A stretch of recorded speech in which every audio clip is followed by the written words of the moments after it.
नुपुर शर्मा प्रकरण पर मैं ये कहना चाहती हूँ कि नुपुर शर्मा ने जिस तरह से हमारे प्रॉफिट मोहम्मद साहब के ऊपर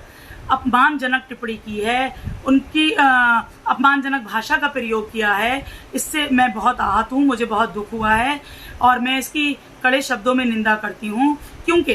किसी भी धर्म के आराध्यों का अपमान करना हमारे देश की संस्कृति नहीं है। और मैं इसके लिए भारतीय जनता पार्टी ने जिस तरह से अपनी प्रवक्ता नुपुर शर्मा को इस प्रकरण के बाद पार्टी से निष्कासित किया है, ये भारत के आपसी भाईचारे के लिए, भारत की एकता व अखंडता को मजबूत करने के लिए एक सराहनीय कदम है। लेकिन मुझे पीड़ा तब होती है जब असदुद्दीन ओवैसी की पार्टी के एक नेता और उनके विधायक अकबरुद्दीन ओवैसी भारत के 100 करोड़ हिंदुओं के आराध्यों का अपमान करते हैं, उन पर आपत्तिजनक टिप्पणी करते हैं और लेकिन उन पर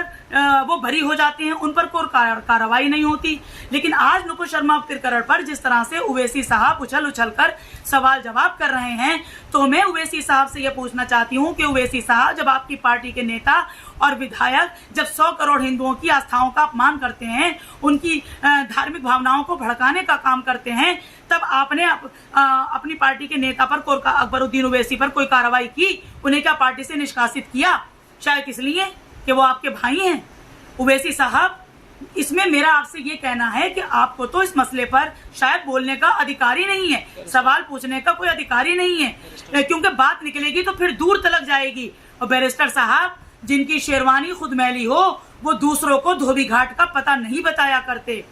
और ये मुझे पीड़ा तब भी होती है जब ये अरब देश जिस तरह से हमारे देश पर उंगली उठाने का काम कर रहे हैं, लेकिन जब म्यांमार में लाखों मुसलमानों के साथ नरसंहार होता है, उनका देश निकाला होता है, तब भी अरब देश खामोश रहते हैं। जब फिलिस्तीन में मुसलमानों के साथ अत्याचार होता है, तब भी अरब देश खामोश रहते हैं। लेकिन मुझे पीड़ा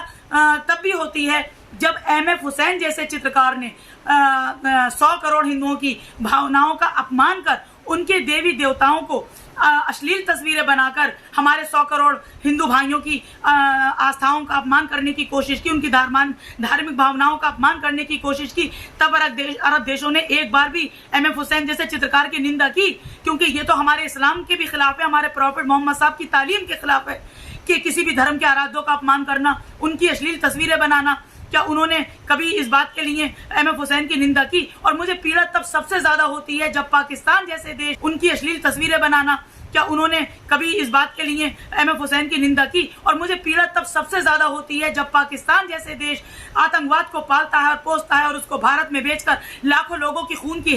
होली खेलता है और लाखों लोगों को मार दिया जाता है, बेगुनाहों की जान ली जाती है, तब भी अरब देश खामोश रहते हैं, तब भी कभी अरब देश इस बात की निंदा नहीं करते। और मुझे पीड़ा तब भी होती है जब पाकिस्तान के अंदर मस्जिदों में नमाजियों को आत्मघाती हमले कर आतंकवादियों द्वारा बेकसूर नमाजियों को मार दिया जाता है, तब ये अरब देश बिल्कुल नहीं बोलते, तब अरब देश बिल्कुल आगे नहीं आते, इसकी निंदा नहीं करते, जबकि ये हमारे इस्लाम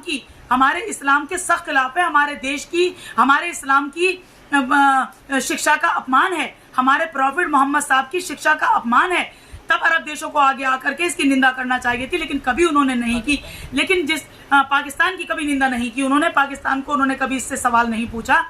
इसीलिए मैं इस बारे में ये कहना चाहती हूँ कि ये अरब देशों का जो आज हमारे देश पर उंगली उठाने का ये काम कर रहे हैं, ये उनका सेलेक्टिव अप्रोच है। इसीलिए भारत के